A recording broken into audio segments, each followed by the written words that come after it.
Doctrinated could not explain his toxicity.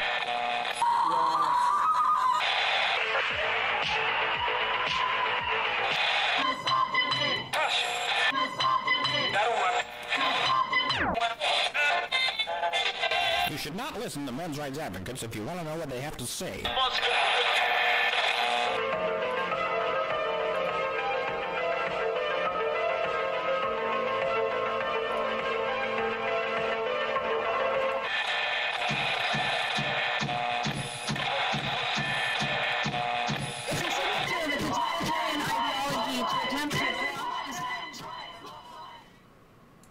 Greetings, lads and lasses, and welcome to HBR News number 173. Asia Argento pays off her alleged rape victim with hush money. Hollywood protects her. I'm your host, Brian Martinez, and I'm here with my esteemed alt-right entitled Rape Apologizing, Room Cleaning, Incel, Red Pill Reddit Posting, Fedora Tipping, Fascist Pepe Lupping, Trump Supporting, Nazi Apologizing, This is America Memeing, Women Enslaving Poo-Poo Heads, to look at the best feels, funnies, and what the fucks, to discuss Clam Slam Badger style. Let's get started, shall we? Today's panel consists of the usual suspects. We got Mike J, Hannah, Dr. Ranamercam, and myself, the Doge in Charge.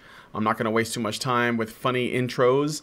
We're just going to get right into it because we have lots to cover today. We have a great show, so please be sure to continue the conversations around all of our stories, both in the chat as well as the comments section. On this week's HBR News Show, we're going to be talking about what's in the news this week. There are feminists admitting to pushing anti-male laws. Asia Argento being in the news after some interesting hashtag MeToo stuff. Pissed off Pablo on the wokeness of Battlefield 5, and lots more. And stick around afterwards for our patron-only after show. Kelly Marie Tran, best known actress, actress who is best known for playing the part in Star Wars that dethroned Jar Jar Binks as worst character ever, is finally back after being supposedly bullied all the way off of Instagram. She breaks the silence at last in a piece that she wrote for the New York Times entitled, Kelly Marie Tran, I won't be marginalized by online harassment. All I got to say to that is, Yas, Queen Slay. So, if you want to join us in reading about her heroic, brave story about how she was able to return to Instagram once again, please consider joining us as a patron. So that way you can participate in our after shows, either as an audience member or a participant. To do that, just go to patreon.com/honeybadgerradio. And if you don't want to wake up one morning to find yourself unable to find our content because YouTube finally dropped the axe on our channels, please go to badgerfeed.com. That's badgerfeed.com. So, let's get into the stories without further ado. First, feminists defend their own. Avital Ronald, a professor at NYU, was found responsible for sexually harassing a graduate student. Reactions have been mixed from the academic community. Unsurprisingly, however, feminists rushed to defend their own. Diane Davis is the chair of the Department of Rhetoric at the University of Texas, Austin. There is a Department of Rhetoric. Just pointing that out. Signed a letter. Well, maybe there should be. I think Lindy Beige did a video once where he outlined that rhetoric's actually a quite important thing to learn if you want to develop persuasive powers or indeed the ability to inform, that sort of thing. And yeah, it actually used to be taught in British schools, I think, rhetoric, although probably only in the posh schools. But it's not a subject that's beyond the realm of teaching. I think I see how it can be something that's misused. Well, yeah, a little bit concerning. And considering that I believe that this is at, wait, let me see here. University of Texas, Austin. This might be the same university that rebranded toxic masculinity to restrictive masculinity, which would be a rhetorical tactic, wouldn't it? I suppose. All right, so, well, I'm not gonna, I won't hold it against them that they just have a Department of Rhetoric, but I'm just gonna put that off to the side. Just, I know that now. Whatever that might mean, it could be handy, but maybe it is as Lindy Beige had spoken on, and I have a lot of respect for him, so. Okay, so the Department of Rhetoric at the University of Texas, Austin. Diana Davis signed a letter defending Ronald. Unironically, the letter questions the motives of the accuser, using similar victim-blaming tactics that they supposedly abhor. Davis responded to the New York Times article about the whole incident by saying the following, quote, I am, of course, very supportive of what Title IX and the hashtag #MeToo movement are trying to do, of their efforts to confront and to prevent abuses, for which they also seek some sort of justice, end quote, Davis wrote in an email to the Times. In addition, but it's for that very reason it's so disappointing when this incredible energy for justice is twisted and turned against itself, which is what many of us believe is happening in this case. Twisted and turned against itself. The Times reporter Zoe Greenberg paraphrased Davis's comments about the letter she and her colleagues signed. Diane Davis, chair of the Department of Rhetoric at the University of Texas, Austin, who also signed the letter to the university supporting Professor Ronald, said she and her colleagues were particularly disturbed that, as they saw it, Mr. Reitman, the accuser, who is a gay man, was using a feminist tool to take down a feminist. Hashtag #MeToo? More like hashtag #MeOnly. It's great to show that what they really think. To be clear, though, Title IX was always gender neutral and simple. Scow, the person who wrote the original article, that's Ash, by the way, explains, as the courts and politicians got involved, it became twisted and discriminatory against men. So there's no one assier than Ash. Is that how it's pronounced, assier? Is that how it works? Assier. Like, Ash Shao is like quite assy, but Asia is even assier than. Yes, Ash. I think so. Or is it Asia? It could be Asia. How assy is Asia? I want to know. I don't think Asia's known for being very assy, but I think we might be talking about different things at this point. Yes, I'm being deliberately whimsical. I think it's what I'm here for. So, so basically I chose this story because just, noting that in the minds of the people at this university that were defending this professor who sexually harassed a graduate student, Me Too wasn't supposed to be used that way. You're not supposed to use it to attack the people that we deem should be safe from it. We have it exists for other reasons. It has a specific purpose. Don't go after the feminist professors. They can't be Me Too'd. I mean, look at Michael Kimmel. That's not fair. The other end of it is feminists seem to think it's okay when women do it.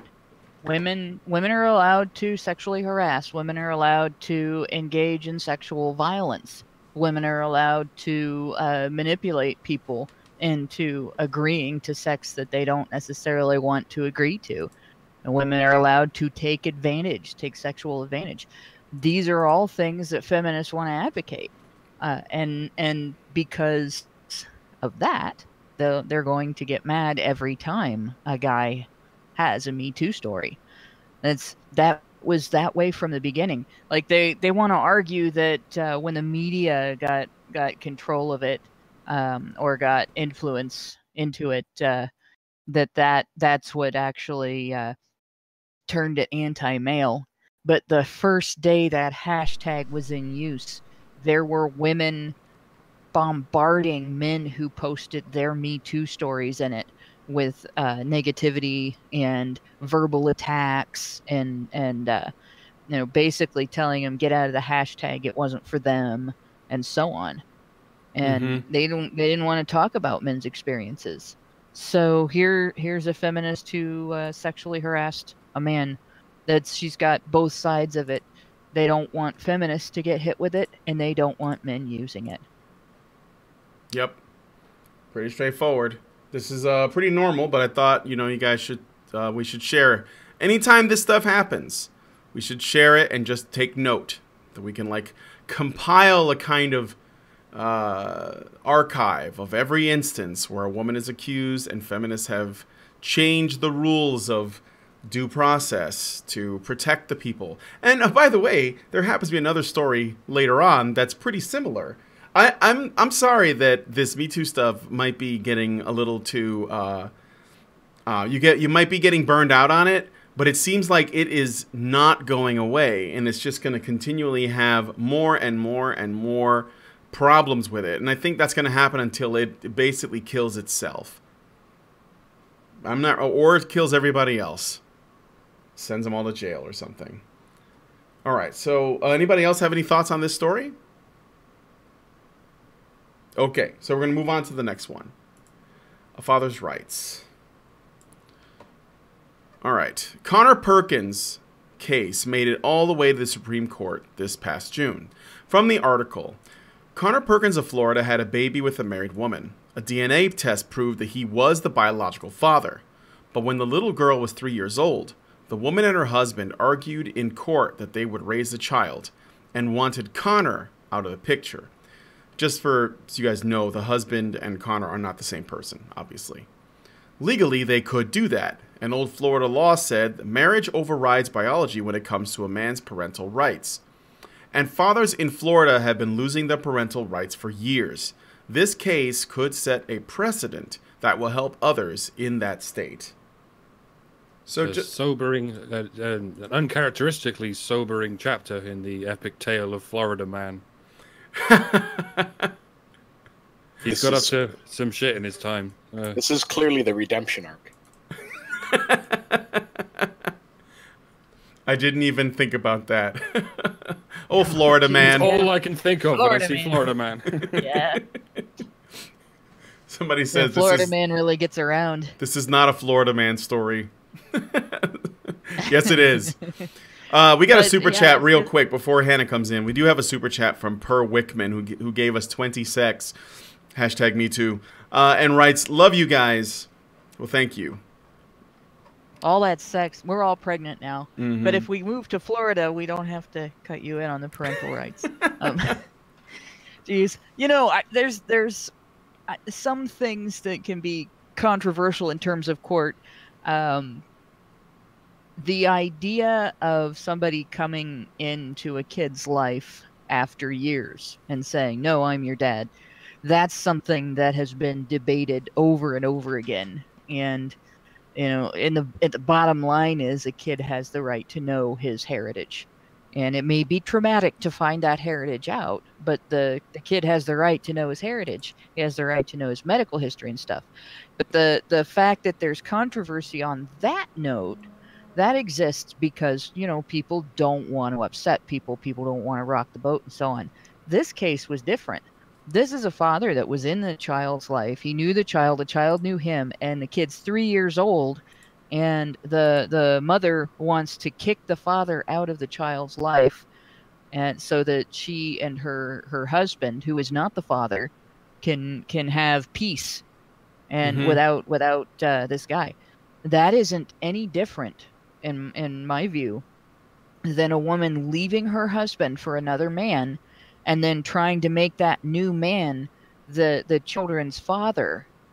It should not matter whether two people were married or not when a child was conceived. The child's father is the child's father regardless. And if the state wanted to go after this guy for child support, if they went on welfare, if that couple went on welfare, that state would go after that father for child support in a heartbeat. There would be no hesitation, and he would have no defense. So they should not be able to take his parental rights away because the mother is uncomfortable dealing with the fact that she fucked around on her husband. You know, and I'm sure that's probably what's going on. Everybody that they have to explain the inclusion of this other guy in their lives to is going to know she cheated on her husband. And she's probably embarrassed about it. But she should have thought of that before she cheated. That's her fault. Period. It's not the child's fault. And to deny him or her the relationship that a child should have with a biological father is egregious.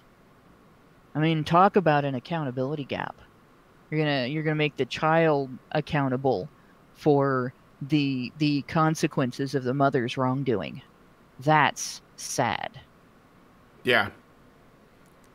Yeah, for sure. So this is a pretty important story then. What do you know what the anybody here, do you guys know what the statistics are for a child that has a biological father in his life, although his parents are not together, and he also has a stepfather in his mother's life? So, for example, I'm asking because they say that the optimal conditions for a child is if they have both of their parents and they stay married and they're together, and they all live together, right?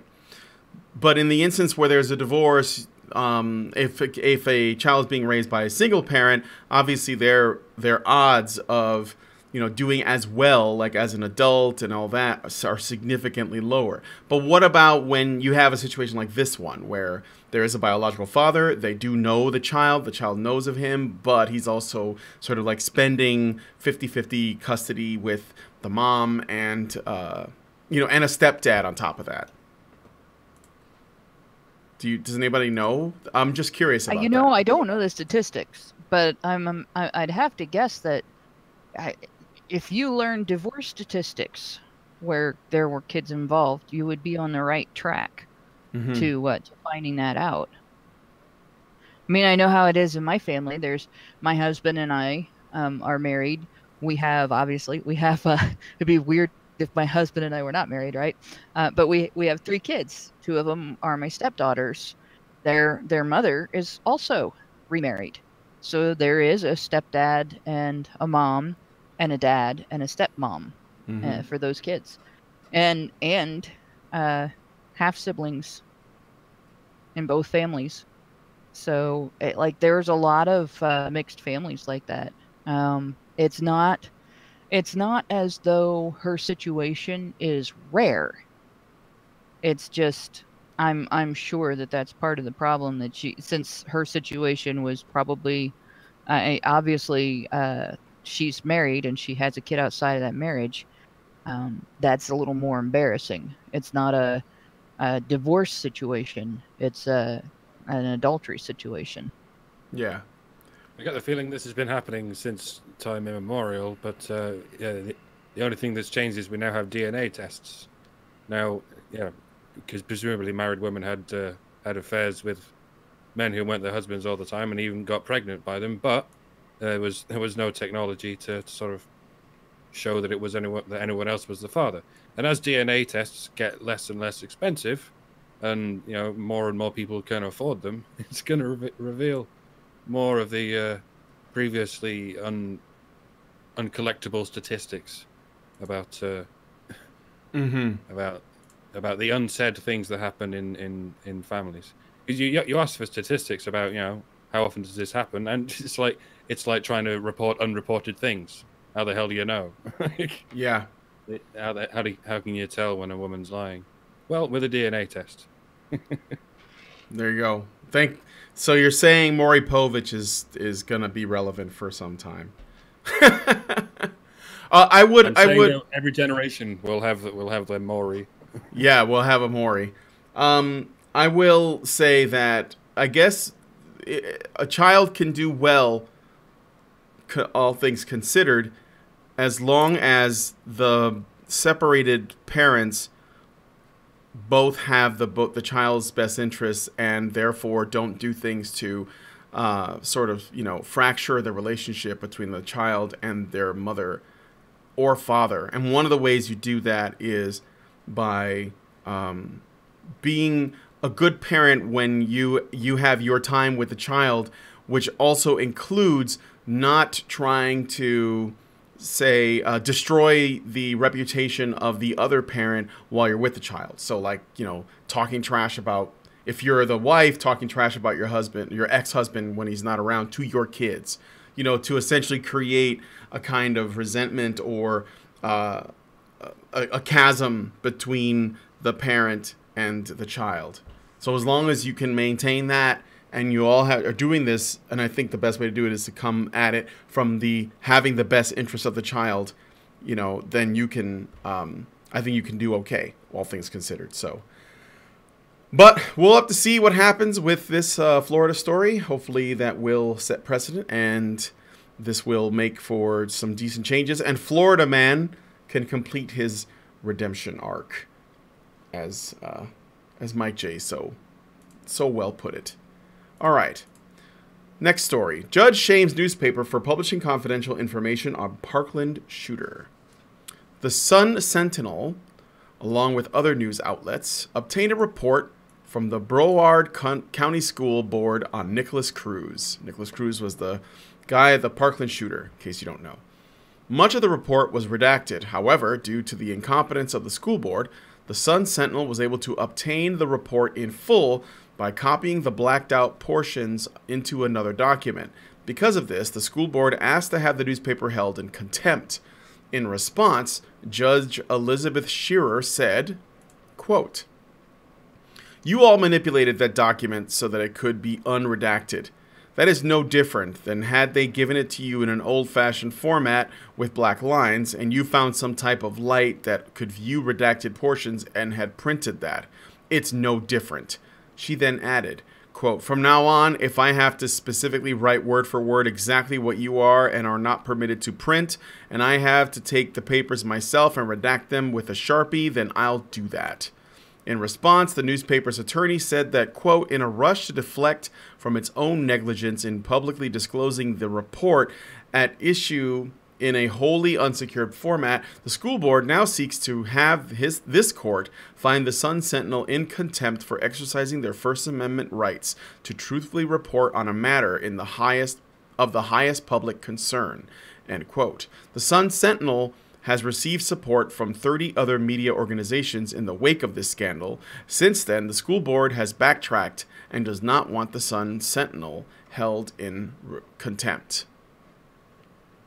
Now, this is not entirely the Sun Sentinel's fault, but this is a violation of the boys' privacy, and the information's out there now, and it's up for discussion because it's out there now. You can't put the hangover back in the beer bottle, right?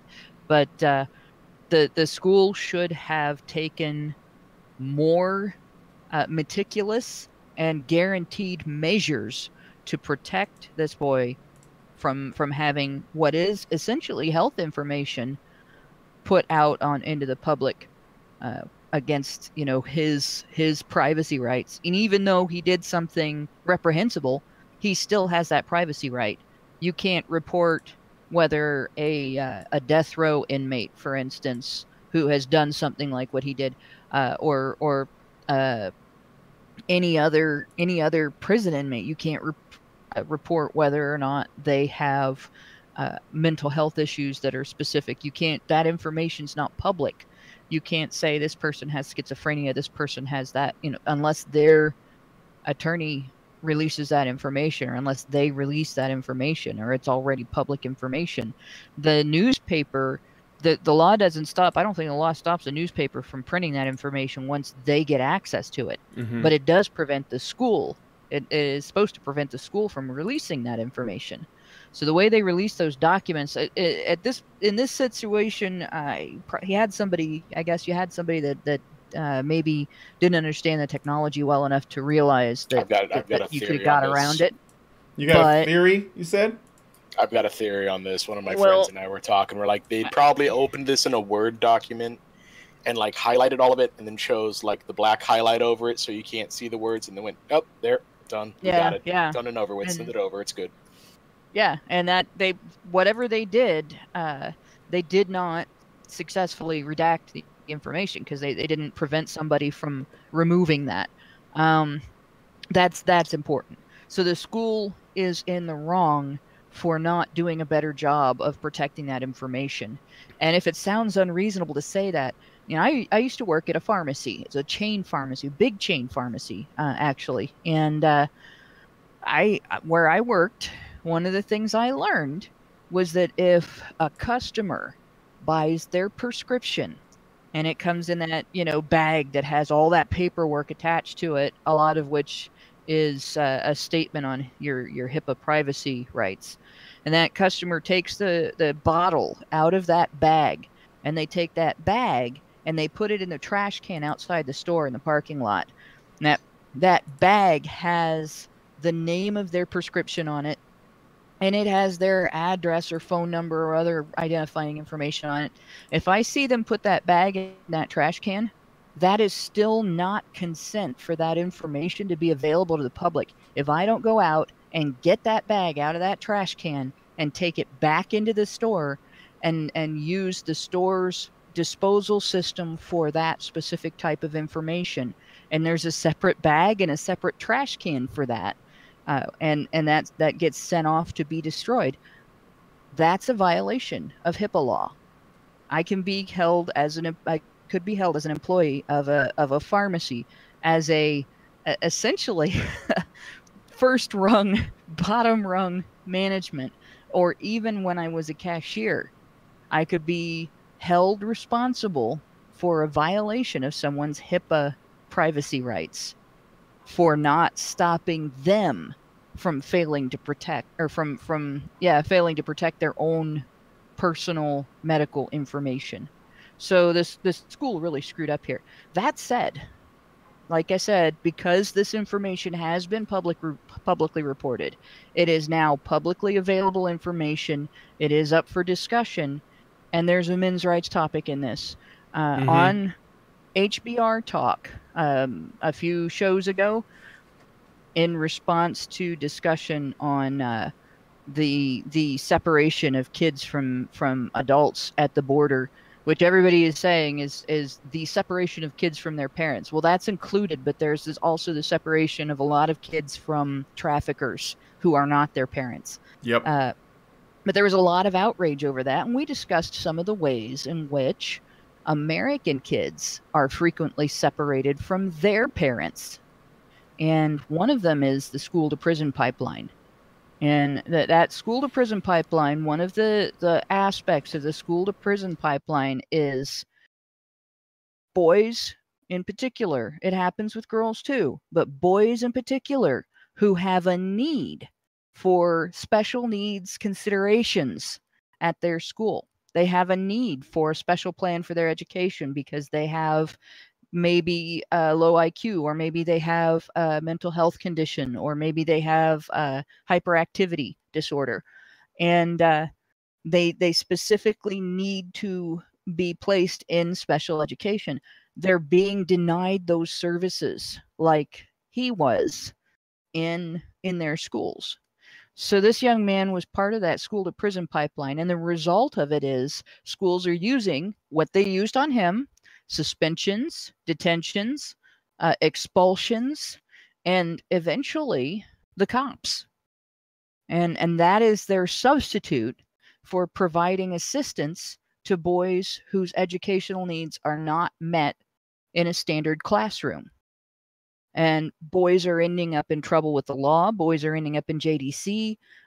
Boys who really shouldn't be incarcerated are ending up incarcerated, or ending up committing crimes that are impacting other people because they're not getting this help.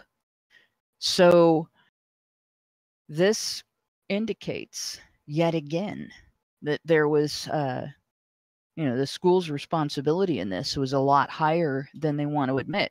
We've learned also another men's issue. This boy was bullied.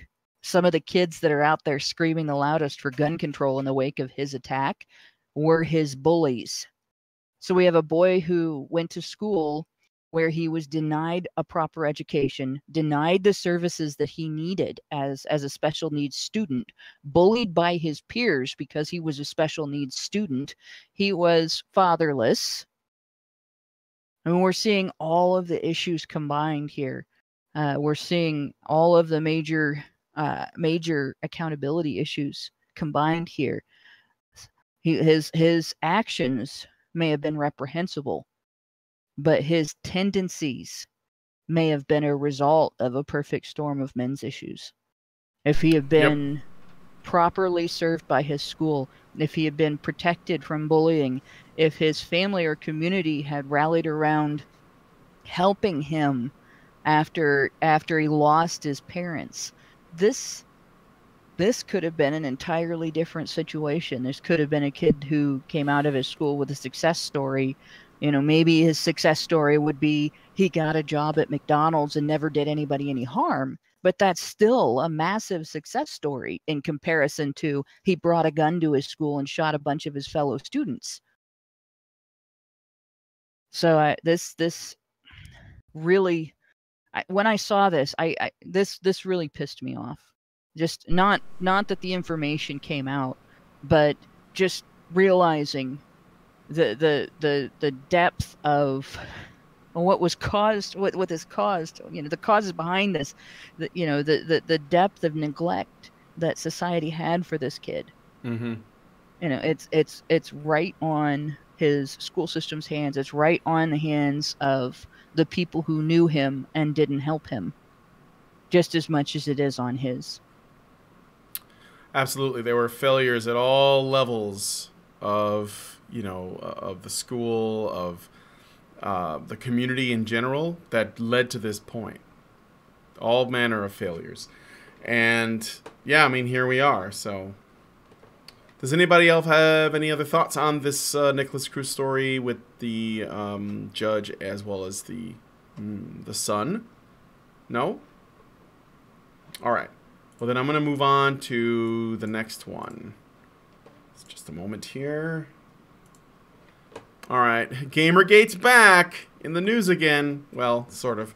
Operation Canadian Bacon 2, Gamergate versus the CBC boss battle. Lunar Archivist has posted a goal in Kotaku in Action to hold the CBC, or Canadian Broadcasting Corporation, to account on their biased reporting of Gamergate. Lunar filed a complaint in 2014, quote, with the CBC Ombudsman, I'm not sure if I'm pronouncing that correctly, I apologize, concerning a news segment they did on Gamergate that was riddled with lies of omissions and inaccuracies, and even asked the Canadian Radio, Television and Telecommunications Commission to investigate. From the post on the background of Gamergate's battle with CBC.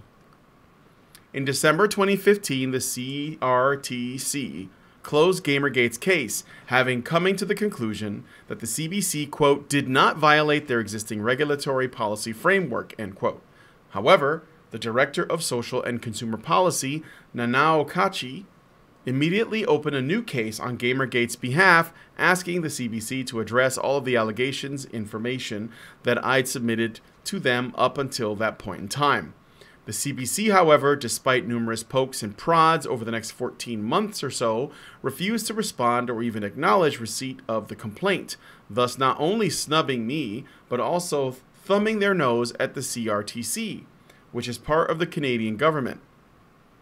Frustrated by the lack of progress and the CRTC's inability to tell me how to proceed, I spoke with my Member of Parliament's office multiple times between May of 2017 and January of 2018, trying to see if they had any suggestions. Unfortunately, this proved to be a colossal waste of time, as they eventually said that there was no way to force a response from the CBC and that I should go back to the CRTC for advice. The CRTC has given a bit of hope, however. They informed Lunar that the CBC's broadcasting license will expire on August 31st of 2019, just a few days after Gamergate's 5th anniversary. The procedure for renewal will be public, and public participation is encouraged.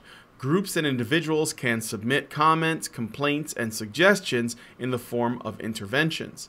In other words, it'd be a good time for letter-writing campaigns.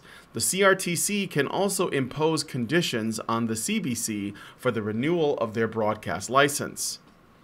Lunar is proposing an, quote, email campaign to raise enough legitimate concerns about the CBC, biased news coverage, and underhanded journalistic tactics to get the CRTC to force some honesty out of them going forward. The post outlines some forms of preparation and mentions the honey badgers in the Raising of Awareness bullet. Given the number of SJWs, ideologues, and activists who occupy key positions at the CBC, Gamergate isn't the only entity that they've slandered, libeled, defamed, smeared, or misrepresented over the years. And I'm not just talking about Aaron Gianni. Aaron Joni. Yeah, Aaron Gianni, Gianni. yeah. What about the honey badgers, like Girl Writes What and Typhon Blue? Or the fact that Ashley Lynch lied about 8chan founder Frederick Hot Wheels Brennan twice? Or the Red Pill director Cassie J? Hell, I'm pretty sure that Dr. Jordan B. Peterson and Lindsay Shepard have not escaped unscathed either. Oh no, they have not.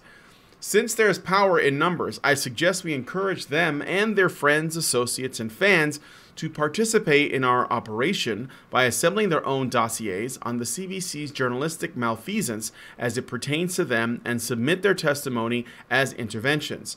We'll have a much stronger case if Gamergate isn't the only example of willful misrepresentation out there, and we get as many people as possible to participate. One other thing that is worth mentioning is it's not a bad idea to also point out how the misrepresentation of Gamergate can actually impact on things that are not directly about Gamergate. You know, one of the reasons so many things. that we were... There's so many things. One of the reasons that Hinkleman gave on the stand when he it's one of the several only reasons that we were kicked out. Each one he mentioned was the only reason, and none of the other reasons meant anything when he was talking about that reason. One of them was the negative coverage of Gamergate, and that being associated with us, the fact that we had the banner with the Gamergate logo and everything, that was an excuse that he used. And it wasn't, he didn't know anything, he said, about Gamergate prior to that day. So if it's true that he found a bunch of negative coverage, which, you know, we have no way of proving that any of his testimony was true on the stand. We really didn't get a lot of it. We couldn't really answer it because it was sort of the last thing. But in any case, if it's true, then it became an influencing factor in kicking a group out of a comic con. And that could happen again. Anybody who's a prominent figure in Gamergate, even if they don't have anything with them or on them, can be attacked at a con, or can be kicked out of a con, or can be attacked in their business, or can be in any other way affected because of this coverage. So regardless of whether the only thing they lied about was Gamergate or not, it's definitely something to point out. This has impact beyond Gamergate. And of course, the other thing is, even if Gamergate was the only thing they lied about, it's not journalistic to lie about things. And it doesn't matter whether a conversation, which is what Gamergate basically was, it doesn't matter whether that conversation is relevant to anyone outside that conversation or not. Doesn't matter whether it's big or small. Doesn't matter whether it's national or international or even private. For the news media to lie about it is an egregious violation, not just of journalistic ethics, but it is a violation of standards that are applied to these organizations. So while it's important to mention everybody that they've lied about and to try to get as many people to talk about this as possible, if you don't have a lot of knowledge outside of the Gamergate discussion and what they did to Gamergate, then it's perfectly fine to talk about the implications of what they did to Gamergate and leave it at that. So don't refrain from writing if you don't have a bunch of other information to share. It's important to do it no matter what. Yeah, absolutely. And don't be ashamed to, you know, if you were a part of Gamergate, it's like, don't run from that. I don't. I let people know I was a supporter from the beginning. I also acknowledge that it's more than just, and it always was, more than just the ethics and journalism thing. There were people who played it, that whole, I think they call them ethics cucks. I won't go that far. But there were people who basically said we should just focus on this and like leave everything else out. But I think that what we're seeing in the sort of wake of that, and I say that as though it's over, even though Gamergate's not over. It's actually expanded because there are many people from within it that have come to the realization that Gamergate's like a tip of the iceberg of something much greater, which is a problem within the media estate itself. And I know you guys know this by now, by the ways in which the media has covered every figure that guy wrote about. Jordan B. Peterson, Lindsay Shepard, the intellectual dark web, Joe Rogan, honey badgers, the MRAs, you know, anybody who's like to the right of Bernie Sanders, whatever it is, people, you know, Alex Jones, like all this stuff is connected. This all comes from the same ideology. And it's not a narrow group of radicals. It's like people who run Silicon Valley, Hollywood, the news. They run the universities, the high schools. You know, it's everywhere. And I don't care that I sound a little bit conspiratorial here. It's not a conspiracy. It's not that. It's a shared mindset, and that is what we're ultimately fighting against and always have been. So anybody who's going to be speaking out, I don't think you have to be Canadian to have opinions on the CBC.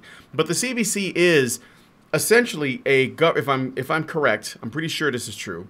It's a public funded news organization. So that means it's backed by the government, i.e. the taxpayers.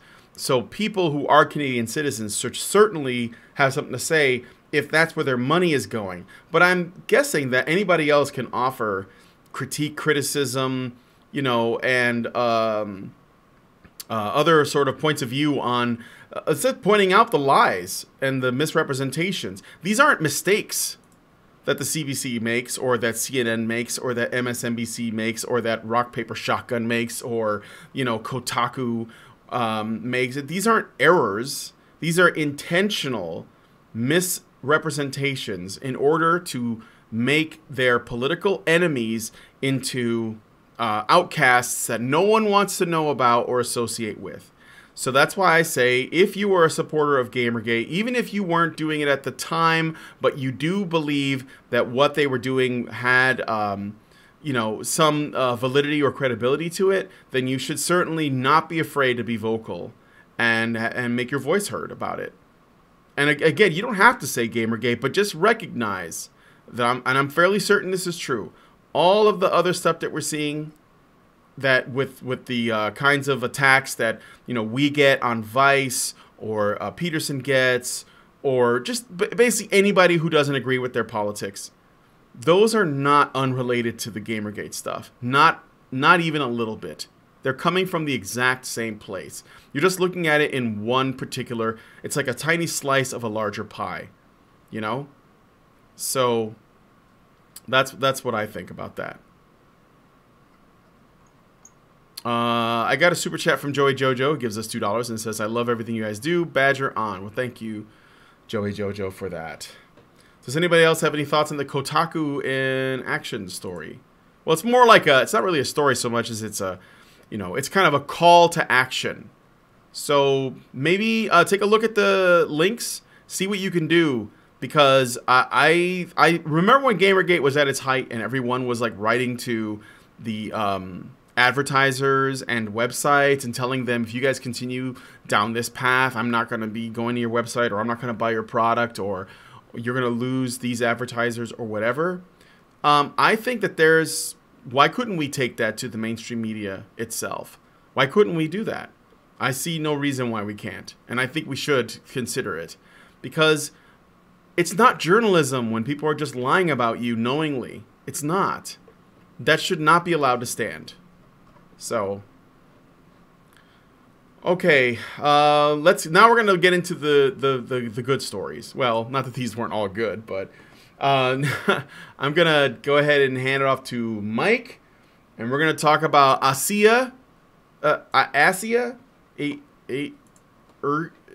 ergonomic Argento. I don't know. Mike. Yo. So we have a hashtag MeTooer gets skewered. Oh, Actress. I see what you did there. I did what you see there. It rhymes. Oh, that's good. Okay, go ahead. Actress Asia Argento, most notable. Oh, that was alliteration. It was. Most notable for being one of the first accusers of Harvey Weinstein, has had her own shady past dug up. The New York Times reported earlier this week that Argento had sexually assaulted James Bennett, a then 17-year-old male actor, in 2013. You might know James Bennett. He was young James D. Kirk. Oh, wait. Oh, in the Star Trek reboot with Chris Pine? Okay. Yeah, the first one. Chris, my eyes are as blue as the sky, Pine. According to the intent to sue document, quote, Argento met the actor at the Ritz-Carlton Hotel in Marina del Rey, California. After giving him alcohol, Argento kissed him and performed oral sex on him before the two had sexual intercourse. Whoa. End quote. Argento's victim eventually settled with the actress earlier this year for $380,000. Fellow actress and Harvey Weinstein accuser Rose McGowan commented on the situation via Twitter, stating, quote, I got to know Asia Argento 10 months ago. Our community is our commonality is the shared pain of being assaulted by Harvey Weinstein. My heart is broken. I will continue my work on behalf of victims everywhere, end quote. She later stated, quote, none of us know the truth of the situation, and I'm sure more will be revealed. Be gentle, end quote. Meanwhile, Christina Hoff Sommers was much less kind, replying to McGowan's tweet and stating, quote, hashtag MeToo movement will fail if its leaders engage in hypocrisy, cronyism, and double standards. Rose McGowan's advice should apply to all who are accused, not just her friend, Asia Argento. Don't stare into the abyss, Mr. Summers. Not this one. This is not one of those good abysses that stares back with funny eyes. Have you seen Rose McGowan's eyes? I tried not to. And in a late-breaking update to the story, Argento claims she never had a sexual relationship with Bennett and that he was extorting her for money. Argento also claims it was the late Anthony Bourdain who paid off Bennett to make the situation go away. In a statement released to the press, Argento states, quote, this is, therefore, the umpteenth development of a sequence of events that brings me great sadness and that constitutes a long-standing persecution. I have therefore no other choice but to oppose such false allegations and will assume in the short term all necessary initiatives for my protection before all competent venues. End quote. Oh, all of a sudden, we got due process. We got people now. Asia Argento claims that there was none of this took place, and that Anthony Bourdain, who I don't know if you guys know, but he passed away not very long ago, is actually the person that paid this kid off. Funny that he can't actually, say his side of the story because he's dead. Well, I guess we're just going to have to go with this then. I guess. So, what she's basically admitting there is, rather than face a false allegation like a man would have to do, and go through the gauntlet of finding evidence and proving that she didn't do what she says she didn't do, if it's true that she was falsely accused, she let a man pay her accuser off, basically. I mean, yeah. it's bad enough, somebody like Stormy Daniels extorting a famous rich guy for money to not ruin his reputation because he fucked her or whatever. If that's true, if that happened, but it's pretty bad when a woman can extort a guy for money because she didn't fuck somebody else. Mm-hmm. Come on. Yeah, he this paid. Isn't helping. In my opinion, this is not helping her at all. She just transferred herself from being basically a cougar who went after an underage guy and then paid him off, to coward who let somebody who was not involved in the situation pay an accuser off for her so she didn't have to be publicly embarrassed. So, you know, as far as this goes, I think she's actually worse than the other Me Too accusers. She's worse than the bimbos that are coming out and saying we got paid off to not talk about sleeping with a married man because it wasn't bad when they did it. It was only bad when he did it. You know, she's actually a step beyond. This is like a step beyond being a whore. And that just, like, it's bad enough if she did do what she was accused of, but I mean, $350,000? 300 and was it 80? $380,000. Yeah. I mean, anybody that's in our listeners, among our listeners, that isn't rich, and I think that would be the vast majority of our. Think about how much money that is. Oh, that would fix my whole life. Yeah, like you could buy a house for the last 5 digits of that, and it would be at least in my area, it would be a pretty comfortable house. I was talking to my grandmother about this, and the part she got stuck on was like, why did this guy give her that much money? And I said, I guess it's because they were friends. And she's like, wow, I need some friends like that. Why did this guy give her that much money for something that she did not do, supposedly? That's what I want to know. Like, I can tell you right now, if some kid said that about me, and it would have to not be true, I would be pursuing charges. If somebody started slandering me like that, if I had some kid come out, or somebody who was accusing me of doing something when they were a kid, would come out and say something like that about me, I would be pursuing harassment charges. That is absolutely harassment. If somebody makes a false accusation of an egregious crime and sticks with it, reports it to a bunch of news media, and makes sure that your name is going to be dragged through the dirt, I would be pursuing harassment charges. I wouldn't ask somebody to pay them off, to shut up. I would want them to get in trouble for that. If they filed a false complaint with the police, I wouldn't stop pursuing charges for that until they were held accountable for that as well. If somebody committed perjury against me in court, lied about me in court, again, I would be pursuing a complaint, and then I would make a big stink. There wouldn't be any of this, oh, let's make this go away, especially if they don't even have any kind of evidence. Now, in this situation, there's evidence that she had a relationship with this kid.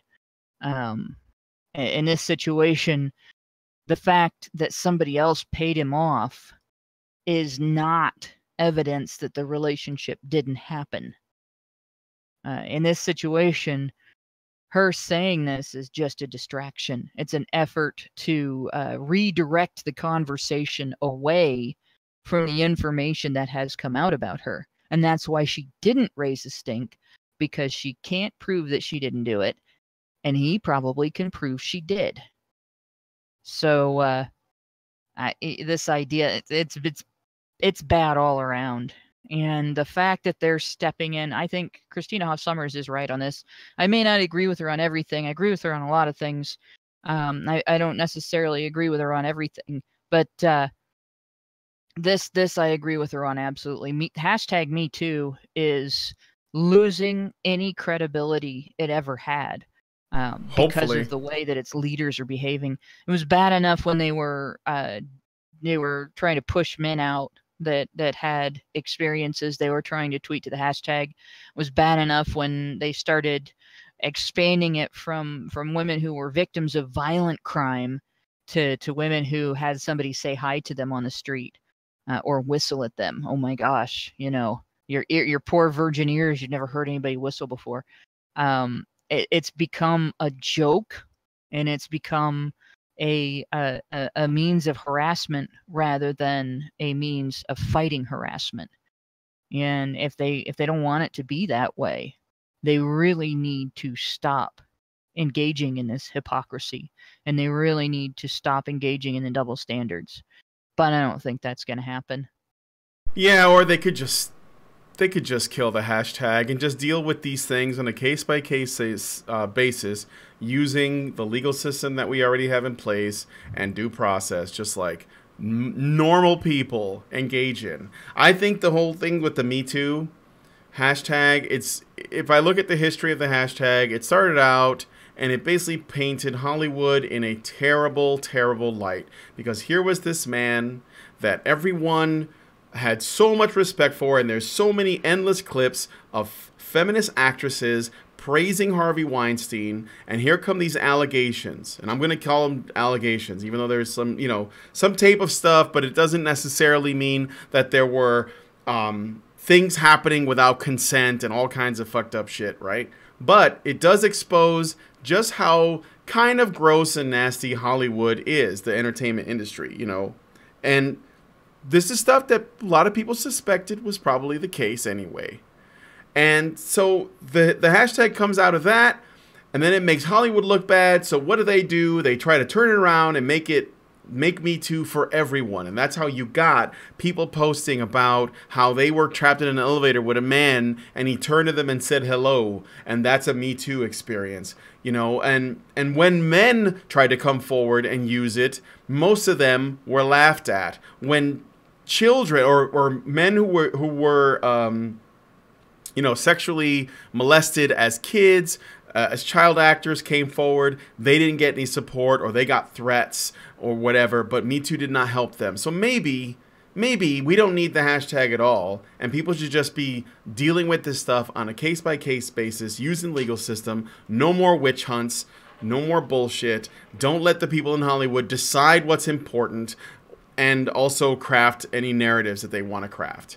I mean, like, Rose McGowan, who was one of the leading voices of Me Too, exposed her own hypocrisy regarding the Argento case, where they showed a tweet that she made from when this whole thing started, essentially just saying, listen and believe the victims. That's like the first thing you have to do, is when people tell you what their experiences are, you have to believe them. And then this comes out and she's like, wow, maybe we should wait until we know more before we start demonizing Asia Argento, my friend. Well, that's not a good look, Rose. It's not a good look. So maybe we need to be a little bit less, I don't know, engaging in Twitter activism when it comes to serious accusations, and just do this legally, right? So there is that. Although I'm pretty sure that Me Too doesn't have a whole lot of life left in it, considering what's happened. So, well, first came listen and believe. I don't think that was a hashtag, but that certainly first came. And then came the question, who? To whom do we listen and believe? Victims, right? Mm-hmm. of sexual assault. Who counts as this kind of victim? And I think Me Too was the attempt by the mob to answer that question. Me too, I'm a victim. Me too, and we all count as things you should listen and believe. And from stories like this, we can tell when a man is victimized by a woman, allegedly or otherwise, you don't believe the victim, you believe the woman. Mm-hmm. So you don't advocate for victims, you advocate for women. It's a supremacy cult first, a victimhood cult second. Like, the victimhood culture is a symptom of the supremacy culture. Mm-hmm. That's what I think anyway. Oh, makes sense to me. Hokey Bukiso gives us $10 and says, Bourdain officially cucked. Argento is a depraved POS. Like point of sale system? Is that what you mean? There we go. Well, this Bennett kid got a good withdrawal from somewhere. That's going to become a sexist term now. Sexist term now. POS is going to stop meaning piece of shit and mean point of sale. And it's going to be a way to. It's going to be the next substitute for THOT. I gotta say one more thing on this. Okay. One thing that #MeToo has done, which I think it's hilarious that there are people referring to it now as #MeToo. That's great. But one thing that it's done is it's given a pretty clear demonstration. The controversy around it has given a pretty clear demonstration that human sexuality, its actual manifestations, don't bear any resemblance at all to feminism's narratives on human sexuality. There is a massive gap, no pun intended, between actual human sexuality and the way feminists describe human sexuality. And what that means is there should be a huge movement to stop the state from listening and believing when feminists lobby for legal standards and requirements placed on organizations like universities and stuff based on their narrative about human sexuality, because you can't force human sexuality to match that narrative. Good point. Thank you for sharing. Okay, any other thoughts on the Asia Argento story? It is still unfolding. We'll see what happens. If anything interesting comes up, I will, maybe I'll do a breaking on it or something. Meanwhile, guys, please leave your comments on all the stories that we have discussed so far and our next one in the comment section. And also hit that like button. It's really good for our analytics. Please. It gets us more people seeing that the stream is going on, which means more people talking about it, which means it's better for everybody. It's a conversation. Okay. So, let's talk a little bit about Battlefield 5 and Vexed Victor. All right, guys. Newsflash. Angry Joe doesn't get it. Jose Vargas, better known by his online handle Angry Joe, has been an established internet personality for about a decade now. As the character of Angry Joe, he critiques video games and comments on the industry as a whole. Recently, Vargas has taken to his YouTube channel to rant against those who have voiced their displeasure at the latest installment of EA DICE's flagship franchise, Battlefield 5.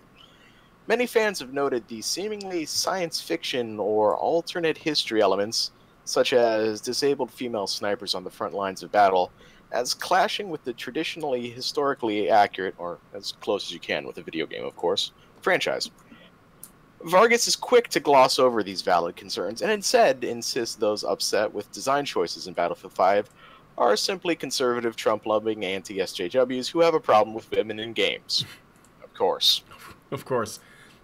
That's way to add nuance to the discussion, Furious Fernando. Vargas shifts the blame instead to poor marketing and competition with other big-name AAA titles. And while both of those claims are certainly true, Vargas downplays the extensive attacks against concerned gamers by those working at EA DICE. Electronic Arts Chief Creative Officer Patrick Sunderland infamously called gamers who took issue with the presence of female soldiers on the front line of battle, quote, uneducated, end quote, and would later tell those same gamers to, quote, either accept it or don't buy the game, end quote. Sounds like some good instructions to me. Thanks for the option. Sorry, indeed, go ahead. although Sunderland would end up leaving EA DICE 2 months later, many gamers seem to have taken his advice. Pre-order numbers for Battlefield 5 are looking exceptionally weak, especially when compared to the numbers for competitors such as Call of Duty Black Ops 4 and Red Dead Redemption 2, since those are looking so much more better. Okay. So, just a short one. You know, it appears that Pissed Off Pablo doesn't seem to get the issue, and I think it's because he doesn't talk about this stuff. He just sees that people are unhappy with the direction that DICE took, and EA DICE, and then when they voice their concerns, and then a person, doesn't matter who it is or how long they work for the company, they lash out at the audience and says that, well, if you don't like it, don't buy it. Well, don't be surprised if that actually results in people not buying it. But I will also concede that, to what Mike J said, part of the reason for the low pre-orders could also be stuff like Red Dead Redemption and Call of Duty. But Battlefield is not a franchise that normally falls behind. So I wouldn't be surprised if a lot of it does have to do with the fact that there were people who are like, wait, what was it, a amputee World War II sniper woman or something? Maybe not even sniper, but some like soldier, like disabled she most definitely female. had a rifle with some glass on it. Yeah. Feel free to call her sniper. Yeah, well, whatever it was, right? And people saw that, and they were like, wait a minute, there isn't... Okay, obviously there were women in World War II. Sure. But come on. Not that many. Disabled frontline soldiers. Yeah, not right. not disabled women on the... Like, soldiers on the front line. Come on. And so, you know, it's like... If you want to do something, and you want to just, like, have fun with it and go crazy and not pay attention to any sort of... you know, history on it, and that's like your claim, and that's like the concept you're going with, then just tell people that that's what you're doing. You're saying, well, you know what, we're dispensing with the realism. We're just going to have fun with it. It never affected the sales of games like Saints Row or Grand Theft Auto when they knew they were just, well, we're just going to have fun with it. Who cares, right? And it's obvious that gamers don't have a problem with female characters in games, aside from the fact that they've been in games since there were games, but also because pre-orders for the new Tomb Raider and the Last of Us, which also have female main characters, are really good and really high. So it's not that. It's just if you make a claim that this is what you're going to do, then if you're going to do historically accurate games and then you go back on that and then people ask questions like, why did you do this? Or I don't like this direction. Maybe appease your fans. Or at least, like, tell them, well, this is the reason why we went this direction. So I know, like, I think Michael Keller said that there were Soviet women that fought. Yes, I know, and as snipers. I know that. But this woman was not a Soviet sniper. So that's not this. And plus, I think that even then, I don't know if there were a lot of them. I think the majority of people in World War II that were, in particular, on the front line were men. And I mean, like, a very high percentage. So... Yeah, most women's military roles were not combat roles. Yeah. I mean, except for in Soviet Russia, where they probably did not... Their gender probably didn't exist at the time, because everyone had to fight, right? Well, so, Russia was just in that much trouble. Yeah. Or they just wanted to use everybody. I was talking about this whole thing with one of my friends earlier, and I mean, this game still could have worked if they had just marketed it a lot differently, and they didn't do that stupid shit where they came out and attacked their fans. If they had marketed this like, oh man, have you ever seen the movie from the '60s, The Dirty Dozen? Sort of like it's like a pulp World War II movie of these, like, you know. I don't know if they were conscripts or like a special task force that doesn't play by the rules and just is sort of doing their own thing, but they're fighting the Nazis. That would have been so much cooler if they didn't have, like, what, two of their higher ups come out and say, well, my daughter wants to play as a girl, and that is why I made the decision to have playable women in this. Because what am I going to tell my daughter, guys? I mean, I'm afraid it's not compatible with historically accurate. If you want to play a war game that's historically accurate, I'm afraid it's going to be almost entirely, if not entirely, men. But we don't. But if it's established as a not historically accurate thing, then we don't care. If you put a female protagonist into Wolfenstein or Doom, we wouldn't give a shit because it's its own brand new lore. In fact, you could have made the demons in the new Doom. Some of them look a bit more female. Actually, it's odd that they all look rather male-bodied, isn't it? I wonder if any gender studies people are complaining about how all the males have, how all the demons have male bodies. Like, even the ones with goat heads, like, still have buff, like, toxic masculine bodies.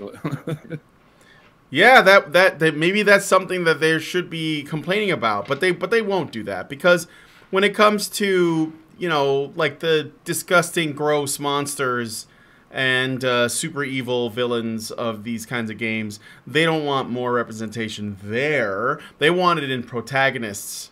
They want it in the good guys. So, yeah, that wouldn't be very convenient. And I'll give you an example of that. There was that one game that came out not long ago where you go to hell, and you're like, it was like a Kickstarted one. I can't remember the name of it. But it was supposed to be like super, super edgy. Like, you know, if you got like the unedited version that was only available on PC, there were like penises everywhere and like, you know, demons fucking or raping each other or something. I don't know. Agony is what it was called. Agony, right? Yeah.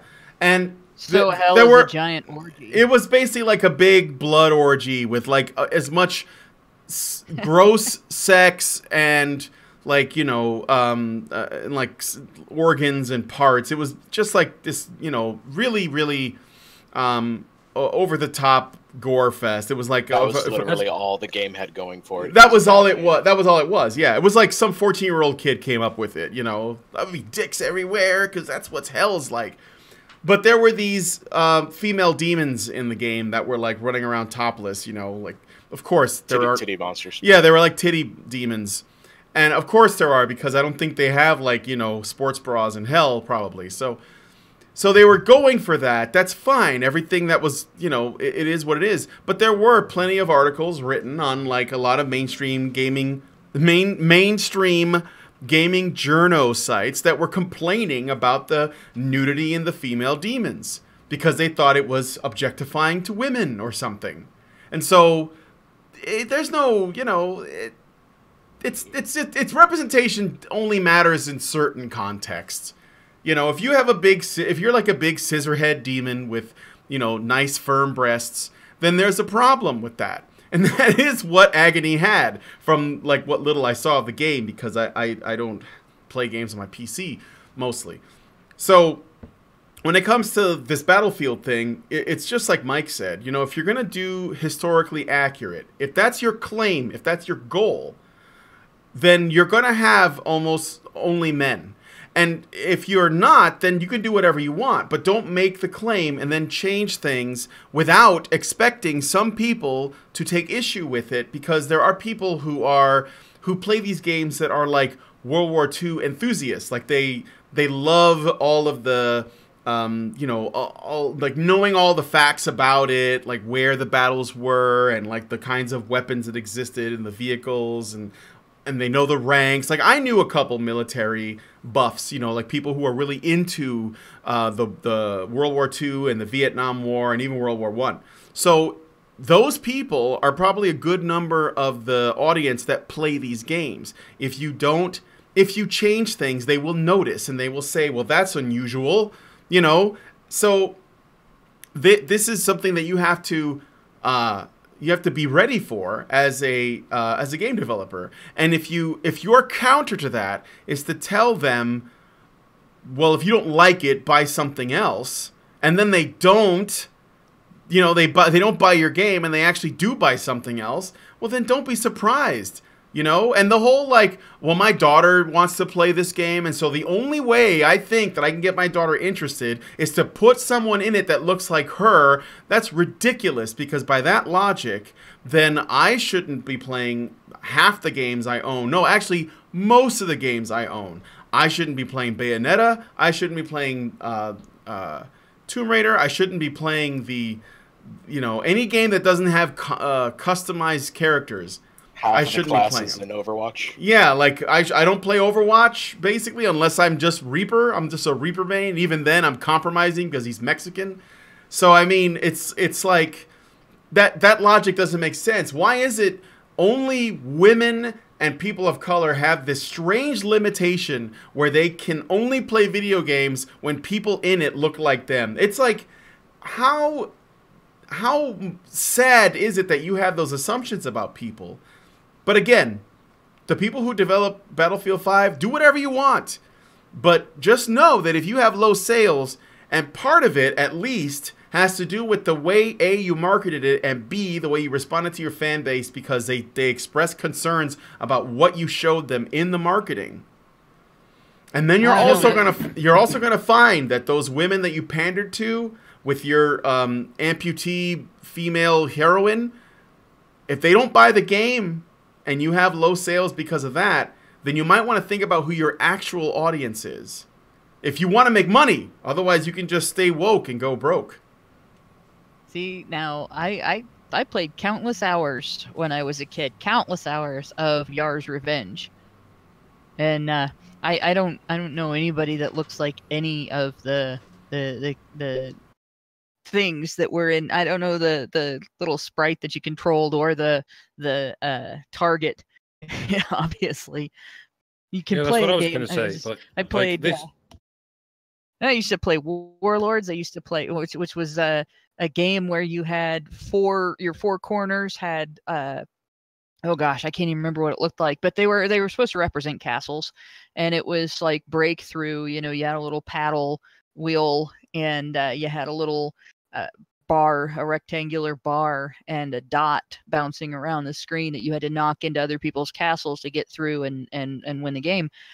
I used to play that all the time. Used to kick everybody's butt on it. Used to play Pac-Man. Used to play Adventure. I don't know anybody that looks like a little square dot either. I mean, the idea that you can't play a game or you can't enjoy a movie, or you can't enjoy a book because it's not about you. Those being about you is not the point of entertainment. The point of entertainment is to forget about you and be about solving a puzzle or enjoying a story or seeing something you've never seen before, or even with something like Fantasia, just looking at how creative the creators of that particular form of entertainment are. Or in the case of real world entertainment, where there's, you're on a stage or you're watching dancers on a stage, it's about how skilled or talented they are. The idea is not about you. You don't want the entertainment to be about you. It's not entertaining if it's about you. If you found yourself that entertaining, you wouldn't be seeking entertainment. And you are, as a father, okay, if your daughter comes to you and says, I can't enjoy this entertainment because it's not about me, there's not something in it that looks like me or sounds like me or is representative of me, don't try to shape the entertainment to fit your daughter's ego. Tell her to get over herself and go enjoy somebody else's creativity and take up the challenge. It's actually bad for the kid if you coddle that ego. She's going to grow up with that ego, and that ego is going to be right out there in front of her, getting in her way when she wants to go to college and succeed in her classes, when she wants to go out and get a job and succeed in her field, when she wants to make friends and succeed in her relationships, when she wants to date somebody and succeed in that relationship, and when she wants to get married and succeed in her marriage and have a family and have other people's respect. Don't teach her that the world should be shaped around her. That's the meanest thing you can do to your kid that isn't some sort of overt, obvious abuse. It's like not feeding your kid. You got to feed your kid's sense of accountability and your kid's sense of other people matter and other people are just as important, and you're not the center of the universe. That's vital if they ever want to be an adult when they grow up. I wonder how old his daughter is, because isn't Battlefield 5 going to be like, aren't these games always rated M for mature because of all the cussing and violence and stuff? This is obviously a complaint limited to people under 30, people who don't remember, as Hannah was saying, playing video games in the early 80s, where an avatar that looks like you is not an option. You get a colored blob. Go back early enough and you don't even get colored blobs, just monochrome blobs, which I think as the Sarkeesian crew once sort of ended up having to, this is how you end up interpreting it. You can only play a game where everyone is a beige blob with no particular characteristics. So maybe people who have this attitude should only be allowed to play games from the late 70s, like Pong. Clearly, this is all your brain is cut out to understand. But here's a blob, here's another blob. Smash these blobs against each other. No, Mike, no, because the little paddles in the ball and Pong, they're white. You can't have that. And the background is black, which just proves that in the game of black triarchy, whites are the ball. It's not even a ball, it's a cube. That's how much of your imagination you had to use. Like, yeah. fair enough. It looks totally looks like it'd roll. All right, Mike J, I think you were gonna say something when while Hannah was talking.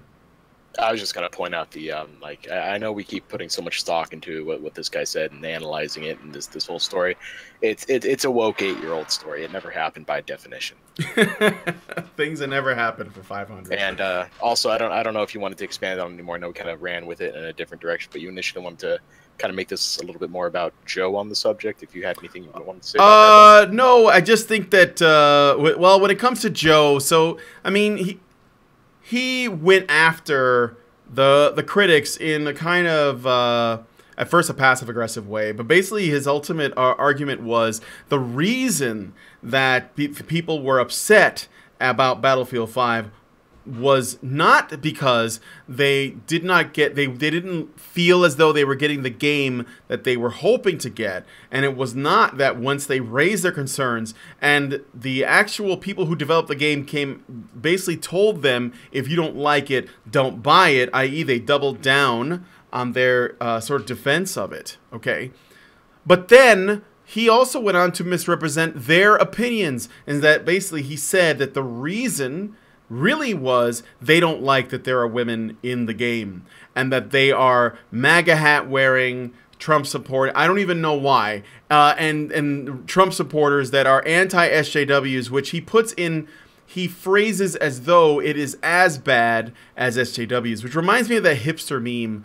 Do you know that hipster meme of the guy that's got the mask on and he says, "Don't you guys think that anti-SJWs are just as bad as SJWs?" It was basically like for that, right? And he ended up getting into a bit of a back and forth because of the people. There were some people who was specifically sort of like demonstrating as examples. The Quartering and Sargon of Akkad are two examples, and they responded to him. But my ultimate thing is this: like, Joe, this is the thing that pisses me off. Joe is doing this fence sitting shit, okay? And I can't stand this fence sitting shit. And I see him do it, and I see guys on different stuff. I've seen Joe Rogan does it. He's like he's notorious for it because he will literally have guests on that are making extremely cogent points about the larger cultural landscape and the reasons why things are going as they are and what needs to change, right? And then Joe Rogan will, in the next breath, when he has the next guest on, he will pretend as though he did not actually have those conversations and that none of that shit actually stuck because he does not want to risk his audience. And so you see this kind of financial motive. That's what I think anyway. You see this financial motivation playing into the conversations people are having, and it disappoints me. It's the reason why I never sub to Joe Rogan's channel, because he doesn't go that far. And I'm gonna bring it to Angry Joe.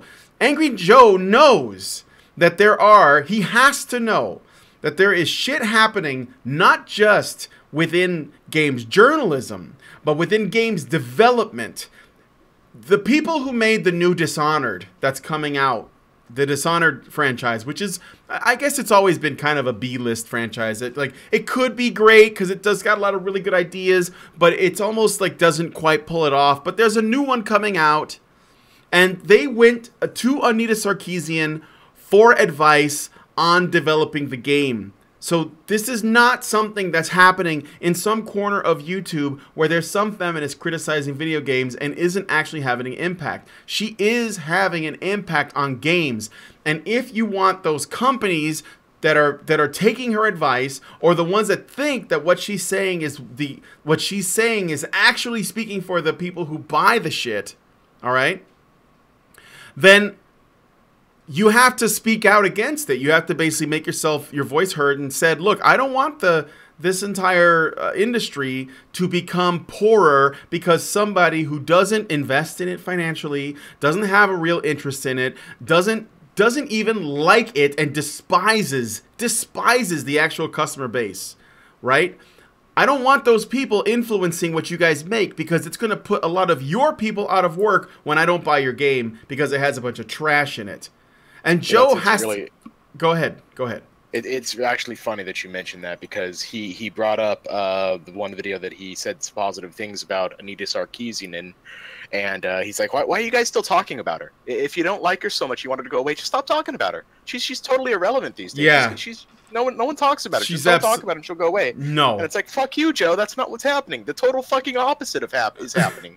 She's still in the games business, even bigger than she was 5 or 6 years ago. So what She's if feminists invited to conventions? She's right? She's still quite the name in the industry. Yeah, I'm sorry, but what like, the fuck's gonna happen by not talking about it? Exactly. Like Sargon made a video not long ago where he basically said feminist frequency as a channel is dying. Who cares? She doesn't make videos on feminist frequency anymore. Big fucking deal. She gets to be no. So now she goes to conventions. She has speaking arrangements. She gets on the Colbert Report. She'll be back on there. She does advice for people who actually develop the products. And yeah, maybe you don't care about Dishonored right now. Sure, I don't care about it. I didn't even like the first one. But how long is it until she's advising Blizzard, until she's advising CD Projekt Red, or somebody that makes a game that you actually like, that you are invested in, and she destroys it? Why? Why should we wait until it's to that point where we basically call her out? And I'm sorry, but I'm calling out people like Joe Vargas, not Joe Rogan, but I'll say both of them, right? People like, you know, fucking Butthurt Benito, whatever his name is. I can't stand this fucking fence-sitting shit. This whole, I'm in the correct position because I see both sides, and I think they both have valid points, and I also think they both get things wrong, and that makes me the fucking big brain. Bullshit. You haven't looked at the arguments. The correct position between these two arguments is not the middle. It is not where you are. You are wrong. You haven't looked at anything. You don't know what's going on. And that makes me mad. So, and I will say this. Joe's good at reviewing video games, I guess. I don't really watch him that much, all right? But when it comes to the larger discussion around the culture war, he is wrong. Absolutely. And he needs to either stop talking about the stuff that he doesn't know about or investigate. I would prefer that he investigates. It might be good to know what is happening. So do not dismiss the people who put money into this industry as guys who just hate women and they're just MAGA hat wearing Trump supporters, because you just don't know what the fuck you're talking about. You just don't. And I'm sorry, but EA is going to learn. I don't think this is going to do very well. There was somebody who did a projection not long ago saying they were looking at the pre-orders thus far, and it's actually considering how much was spent on it. And you have to consider that a lot of these games are getting a lot of money put in them. A lot, especially for, you know, these sort of, not just for the development of the game itself, but like, you know, hiring voice actors and doing these like these cutscenes and these like kind of high-end interactive experiences. If they fail, it hurts the company so much that they have to consider never making another one of these again. And we don't want to get to that point where, you know, where you just don't see these things anymore. I'm sorry, but even if you don't like games like Call of Duty or Battlefield, having them out there is good for everyone because it forces everyone else to compete. So when these things don't do well, and it's because of they shot themselves in the foot, I get that that's just the way the cookie crumbles. But we should also remind them to learn from these mistakes so they don't do this again, because we want good products, right? And also this is important, because I know that people are going to be wondering how is this a men's issue? The majority of people who spend money on this stuff is men. Let's just put it out there. Even if they don't buy it for men, they are the ones who spend the majority of the money on this stuff, on these hobbies and interests. I'm not doing stories about the kinds of you know, interests or hobbies that women typically dominate in. Do you know why? Because they're not under attack. There are no men that are going in there demanding that women change these whatever it is that women are interested in, like whatever their hobbies might be. So this is a male-dominated industry. It just is, both in jobs as well as people who are consumers. So why are we letting people like Anita have any control, any at all, on how these things should like play out. And on top of that, why are people like Angry Joe just like defending her without looking at this stuff objectively? I just think that it just seems to be the norm that people like Joe and that are really the most involved with these things are also the ones that are the quickest to fold when women come along and basically say, I want to change things to make them more suitable for me. The thing is, Angry Joe is a normie. Okay, he does not know about politics. He doesn't care about it enough to be anything but a normie, and it's going to be interesting, maybe even essential, to keep up with where the normies are, especially in this age of encroaching mass censorship. The mass media's plan right now is to shut down and shadow ban all alternative media sources while they cultivate the narrative and feed it to the masses that they want them to believe, which in this case is the narrative that Trump is Hitler, fascists are everywhere, and the world is going to explode if you vote wrong. It gets very insular on the internet, especially in esoteric areas of it like this. It's easy to forget what's going on in the larger world, what's going on in the minds and in the lives of normies, who outnumber us like hundreds to one, if not thousands. That's why I want to know what Angry Joe thinks. I want to know what Joe Rogan thinks. Because they're basically normies. They're always going to exist, and they're not necessarily immune from learning and stuff. They can learn shit we've learned and still be the normie of the next generation. Question is, can you change their minds? Can you shift the Overton window around them, or through them, or into them? Push them through it? Something like that. Joe's got to come to the realization here that his audience certainly isn't having any of it. On the very first video, he's getting fucking ratioed on that. 41K down, 27K up. If you look over on his social blade, he's bleeding subs. I mean, he's got, almost 3 million, but he's lost about 6K in the past, since Saturday? It's 4 days here. Yeah, he'll probably see that as a victory. He'll be like, "Oh, it looks like I got rid of the toxic element of my, of my audience or whatever." I mean, people often find some way to wrap their brains around like why things are happening to them. It would be great if he took some, because the thing is, the only way that he's going to change his mind, or at least like be more knowledgeable on why things are as they are, because I'm sure that what he's experiencing with regards to this Battlefield 5 thing is something kind of like novel, right? Because, I mean, I agree with Mike. He is a normie, just like Joe Rogan, except that Joe Rogan's talked to lots and lots and lots of people. Multiple times. Of normie. When it comes to psychedelic adventures, he's far from a normie. when it comes to political adventures, I think he's a bit of a normie. By the way, Fantasia While You're High is really great. It's a great movie anyway, but holy shit. So anyways, but yeah, like Angry Joe's gonna have to, he might have to actually like get more involved in the discussion, because he's not really involved in the discussion. He just wants to focus on reviewing the games, and I get it. And I wouldn't want to tell him, well, if that's what you want to do, you should stay out of the political aspect. I'd actually invite him to participate. Maybe he could like give us some perspective that we had not considered. I think more likely he probably like get a kind of a rude awakening as to, the degree to which how deep this rabbit hole goes in terms of what's happening culturally, in particular with these male hobbies, not just video games, but card games, tabletop games, just male interests across the board. So science fiction, film, comics, it goes on and on. But I invite you, Angry Joe, if you ever see this, to become a part of the conversation. You might be surprised at what you will learn, and then maybe you'll see why you pissed off your audience so much. If he's not going to live stream with Jeremy, he ain't going to live stream with us. No, I know he's not going to live stream with anybody. He probably no, he won't. But that's okay.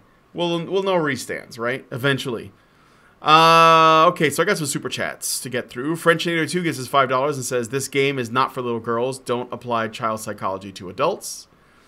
And Sierra DeFlora gives us $2 and says, "Is Joey Jojo your doggo?" No, Joey Jojo is Joey Jojo. My dog is just Jojo. And now that I've said JoJo a few times, JoJo himself is at the door, thinking that I'm calling him. Does anybody else? Hi, JoJo's in the chat. Hi, JoJo. He's scraping. You guys can't hear it though. No. It's okay, cause like even though I'm in the other room, it's like he thinks I'm just gone, like I've just left forever. And when I come out, he'll be like, "Oh my God, you're alive!" So, anybody have any final thoughts on this Battlefield 5? And what? Well, I don't know. What are we gonna call him? I got some other nicknames, I think. No. I don't think dogs can even hear humans. You know, I don't think they even want to.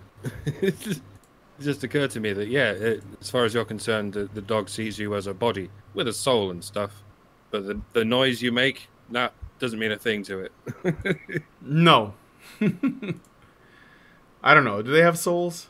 I don't know. Well, they're capable of. I think they have a theory of mind. As probably as complicated as we do, but in a different evolutionary niche. You know. I don't have anything else on Disgruntled Diego. Oh, okay. All right, then I guess we're done talking about Heated Javier. So we're gonna go ahead and wrap it up. And yeah, so I want to thank you guys. We're gonna go into the after show where we're gonna be talking about Kelly Marie Tran, who has returned from the abyss, crawled back out, and has risked life and limb to reopen her Instagram account. Stunning and brave. It's so Queen Slay. Yes. So we're gonna read her self. Is it an op-ed when you're writing about yourself? It's just a thing that she wrote about herself for the New York Times, entitled "I Won't Be Marginalized by Online Harassment." I will not bow down. I have returned to Instagram, and you will like my photos of my food. So Rose Tico is back. She did not die, and we're going to read about it in the after show. I want to thank you guys for joining us, and I want to thank my co-host. If you want to be a part of this, you got to become a patron, so please do that at www.patreon.com/honeybadgerradio. And yeah, I guess that's it. We'll see you on the after show. Good night, guys.